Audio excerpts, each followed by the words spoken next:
Question है, एक तो है 23rd, ये पॉलिनोमियल है x square minus 16x plus 30 and 15 is zero of the polynomial. तो ये कह रहा है कि हम इसमें क्या सब्ट्रैक्ट करें ताकि 15 इसका ज़ीरो हो जाए। तो ज़ीरो हो जाए का मतलब क्या है, मतलब अगर ये पॉलिनोमियल है P x is equal to this, तो x की जगह अगर हम 15 डालेंगे तो हमारे पास क्या आएगा, 15 का स्क्वायर माइनस 16 इंटू 15 प्लस 30, ये हमारा सॉल्व होकर ज़ीरो आना चाहिए। तो अगर इसकी वैल्यू देखो, 15 का स्क्वायर क्या होता है 225, और ये क्या आएगा 15 इंटू 6 90, और 240 हो गया है प्लस 30। तो इन दोनों को ऐड करेंगे तो ये हो गया 255 माइनस 240, तो दोनों को माइनस करके हमें क्या मिल रहा है 15 आ रहा है। तो ये रिमाइंडर है, तो इस रिमाइंडर, तो इसी को आपको माइनस करना है। तो रिमाइंडर अगर माइनस कर देंगे तो this will be the factor, क्या x is equal to 15 will be the factor, ठीक है, यानी 15 उसका ज़ीरो हो जाएगा। तो वी मस्ट सब्ट्रैक्ट 15। हाँ जी बोलिए। वासु 18 कह रहा है।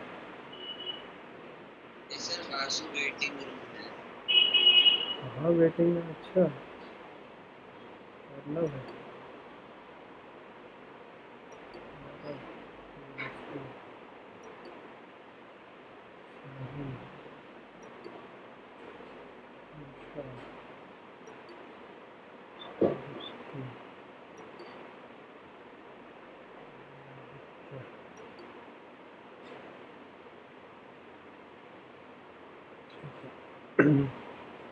ठीक है, 23rd के अलावा और कोई प्रॉब्लम बोलो। सेम इसी के जैसा क्वेश्चन शायद 22nd है क्या, व्हाट मस्ट बी एडेड, उसने बोला है what must be added. 22nd question कह रहा है व्हाट शुड बी एडेड, तो देख लो इसके जैसा भी देख लो। तो ये है x square minus 5x plus 4, और इसने बोला 3 को डालेंगे अगर हम, तो ये इसका ज़ीरो बनेगा। तो ज़ीरो कब होगा मुझे ये बताना है। तो आप x की जगह 3 डालो, ये 3 का वैल्यू डाल के देखो वैल्यू क्या आ रही है, 9 माइनस 15 प्लस 4, तो ये आ गया 13 माइनस 15, तो -2 आ रहा है। इसका मतलब हम क्या बोलेंगे, वी मस्ट ऐड, क्या ऐड करेंगे हम ताकि रिमाइंडर ना बचे 2। तो यही मेरा आंसर है इसमें, क्वेश्चन नंबर 22 में। ठीक है जी, आ गया सबको समझ, और कोई 34 एंड 39, चलो ठीक है। 34, क्वेश्चन नंबर 34 हम डिस्कस कर रहे हैं। 34 ये कह रहा है जीरोज़ ऑफ क्वाड्रेटिक पॉलिनोमियल, ये है एक्स स्क्वायर प्लस ए एक्स प्लस ए, ये क्वाड्रेटिक पॉलिनोमियल है। तो आप इसका पहले सम निकालो, तो सम हमने निकाला तो क्या आ रहा है माइनस ए, और प्रोडक्ट हमने निकाला तो क्या आ रहा है ए। सम होता है माइनस बी बाई ए, तो माइनस बी बाई ए के हिसाब से हमारा सम क्या आएगा, माइनस ए आ जाएगा, और प्रोडक्ट होता है सी बाई ए, तो उसके हिसाब से सम मेरा ए आ गया। तो ये मेरा क्या है, दिस इज़ पॉजिटिव, ये क्या है पॉजिटिव है, और ये क्या है नेगेटिव है। तो ये पॉजिटिव कब होगा, तो अल्फ़ा और बीटा के साइन पे डिपेंड करता है। अगर अल्फ़ा पॉजिटिव है, बीटा पॉजिटिव है, तो उन दोनों का प्रोडक्ट पॉजिटिव होगा। अल्फ़ा नेगेटिव है, बीटा नेगेटिव है, तो उन दोनों का प्रोडक्ट तो भी पॉजिटिव होगा। यानी अल्फ़ा और बीटा दोनों के सेम साइन होने चाहिए। तो यहाँ पर हम बोल रहे हैं उनका सम जो है नेगेटिव आ रहा है, तो इसका मतलब नेगेटिव तभी पॉसिबल है जब अल्फ़ा और बीटा दोनों ही नेगेटिव है। तो आंसर क्या होगा, alpha beta will have, option क्या दिया है, क्वेश्चन 34, हाँ बस, will have negative sign, negative sign यानी option number A, can not be positive, बस। ठीक है, 34 के बाद 39। 39 देखो क्या कह रहा है। 39 क्वेश्चन है एक्स स्क्वायर प्लस ए एक्स प्लस बी, ये हमारे पास इक्वेशन है। और कह रहा है zeros of quadratic polynomial is negative of the other. तो नेगेटिव ऑफ द अदर मतलब एक अल्फ़ा है तो एक माइनस अल्फ़ा है। तो इसमें अगर मैं सम बोलूँगा तो सम क्या होगा, सम होगा ज़ीरो, और सम होता है माइनस बी बाई ए यानी माइनस ए। तो यानी यहाँ से ए का वैल्यू मेरा ज़ीरो निकल गया, यानी ये टर्म मेरी ख़त्म हो गई। और प्रोडक्ट जब हम बोलेंगे तो प्रोडक्ट क्या आएगा, प्रोडक्ट होता है सी बाई ए, तो सी बाई ए का मतलब बी हो गया। और प्रोडक्ट अल्फ़ा और अल्फ़ा स्क्वायर हो गया, माइनस अल्फ़ा, अल्फ़ा और माइनस अल्फ़ा, अल्फ़ा और माइनस अल्फ़ा, तो ये माइनस अल्फ़ा स्क्वायर हो गया। तो अब आप देखो ये जो b का वैल्यू है, alpha square means always positive, alpha square means always positive, तो इसका मतलब b का वैल्यू मेरा नेगेटिव आएगा। तो अब आप ऑप्शन देखो, ऑप्शन क्या कह रहा है 39 में। फर्स्ट ऑप्शन है has no linear term, linear term मतलब x का टर्म नहीं है, ये तो सही है। And constant term is negative, तो कांस्टेंट टर्म b क्या है, b नेगेटिव है। क्लियर, बस फर्स्ट ऑप्शन आ गया आपका आंसर, ऑप्शन नंबर ए। ठीक है, आया समझ, सबको क्लियर है।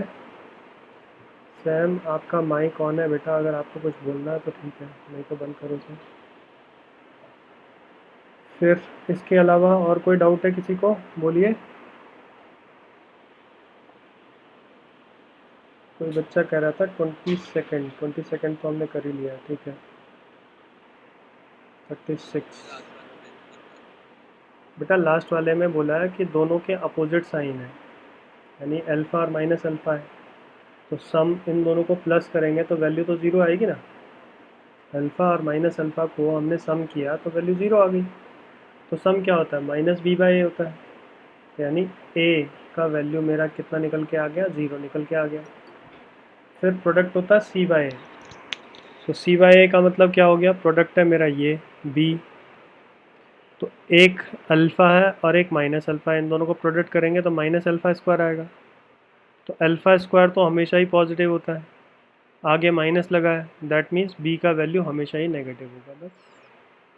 तो यही उसने ऑप्शन में पूछा था। ठीक है जी, आ गया समझ। चलो ठीक है, एक 8 क्वेश्चन और कह रहे थे बच्चे, एक बार 8 क्वेश्चन और लेता हूँ। और किसी को डाउट है तो बोलिए फटाफट, फिर मैं नेक्स्ट टॉपिक शुरू कर रहा हूँ इसी में ही।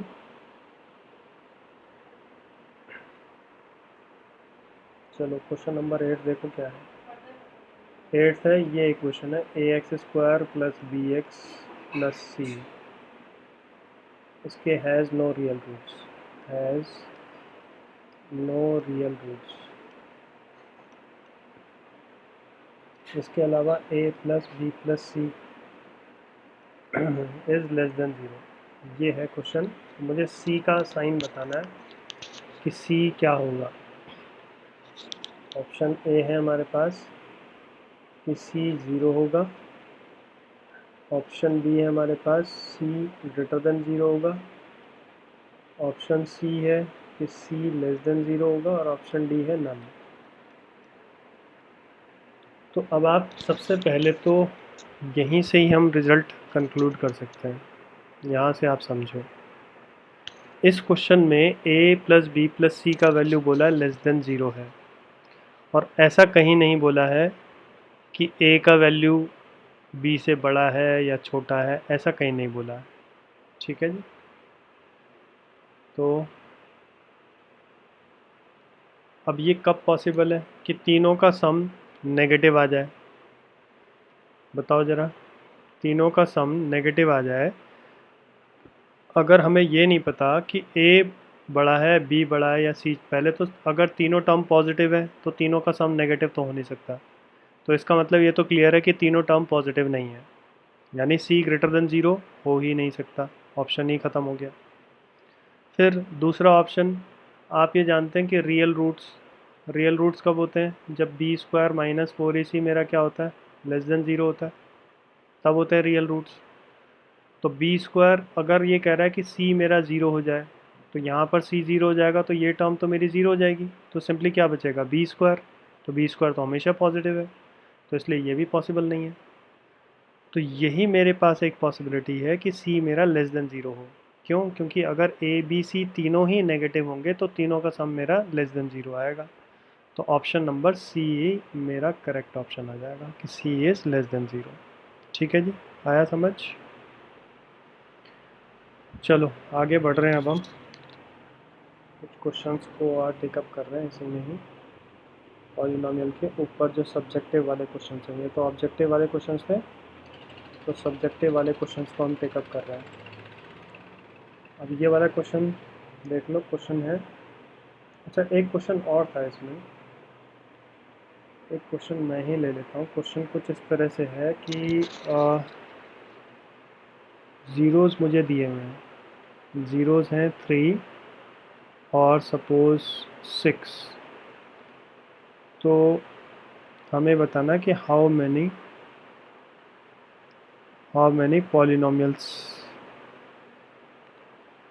Polynomials can be formed. अब बताओ ज़रा इसका आंसर क्या होगा। मेरे पास ज़ीरोज़ दे रखे हैं, एक 0 3 है और एक 0 6 है, तो कितने पॉलिनोमियल्स हम बना सकते हैं ज़रा बताओ तो। कोई बता सकता है तुम में से? किसी ने करा है ये क्वेश्चन? ऐसा क्वेश्चन था इसमें एक। देखो हम सम निकाल रहे हैं, सम आया 3 + 6 विच इज़ 9। फिर हमने प्रोडक्ट निकाला 3 × 6 विच इज़ 18। तो इक्वेशन क्या होती है, के x square minus sum x plus product, ये इक्वेशन होती है, सबको याद है। आगे हम के भी लगाते हैं, ठीक है ना। तो के ये हो गया x square, some is 18x, product is 9। तो ये मेरी इक्वेशन बनी। अब बताओ ज़रा कितनी इक्वेशंस बन सकती हैं?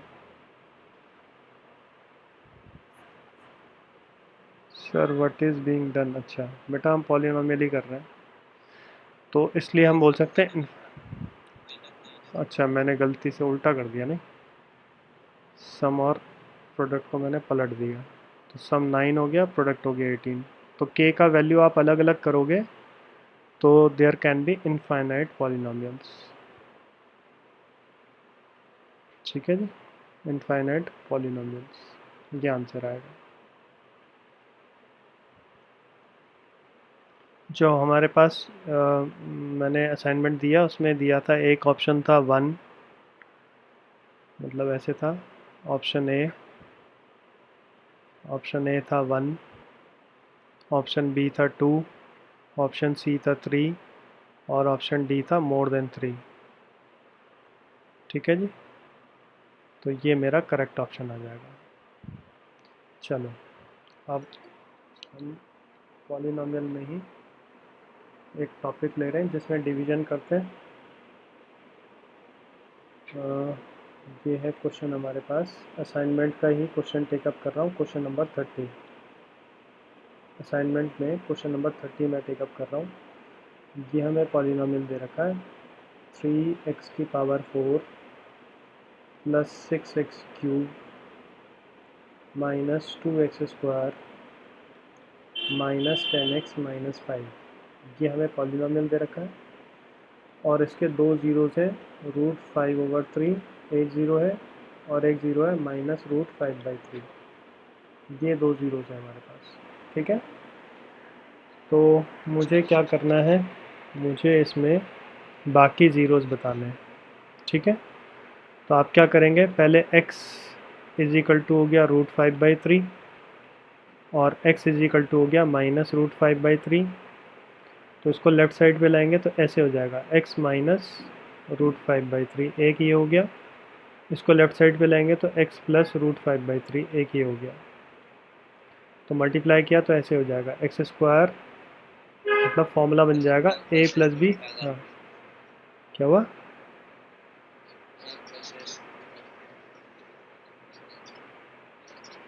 फिर से बोलो क्या कह रहे हो, मैं समझा नहीं आपकी बात को।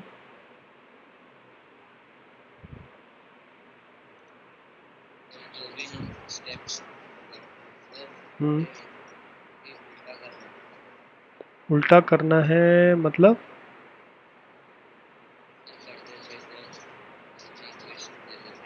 फिर फैक्टर बनाते थे, फिर फैक्टर बना के ज़ीरो, हाँ ठीक है, ओके फाइन। अब ये आ गया, तो इसको हम एलसीएम ले सकते हैं, 3x² माइनस 5/3।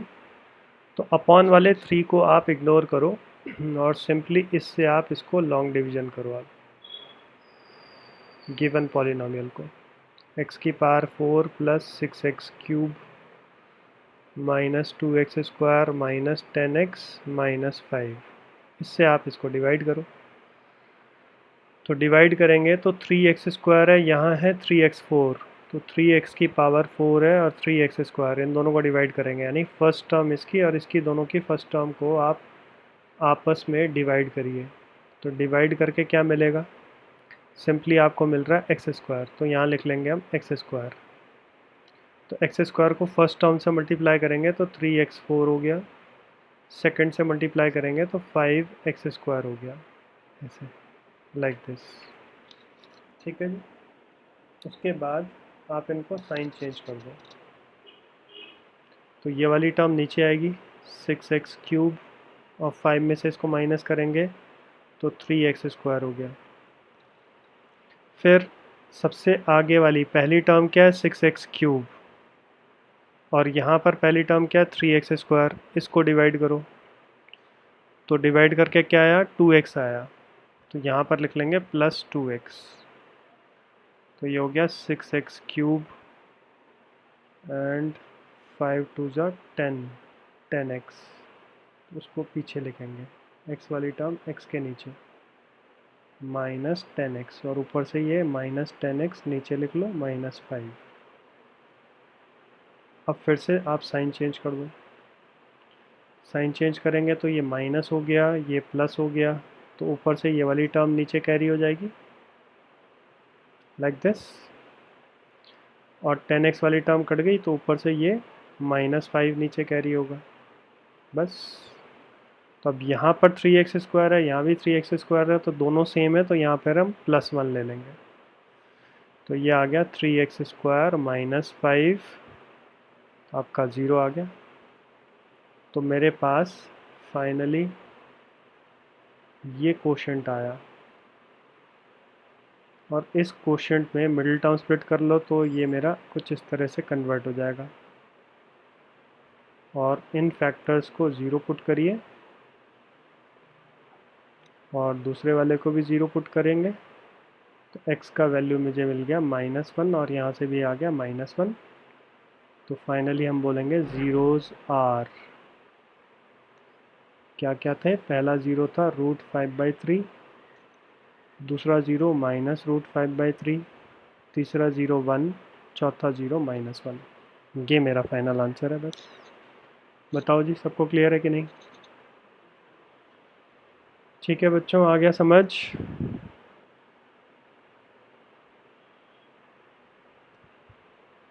आगे बढ़े।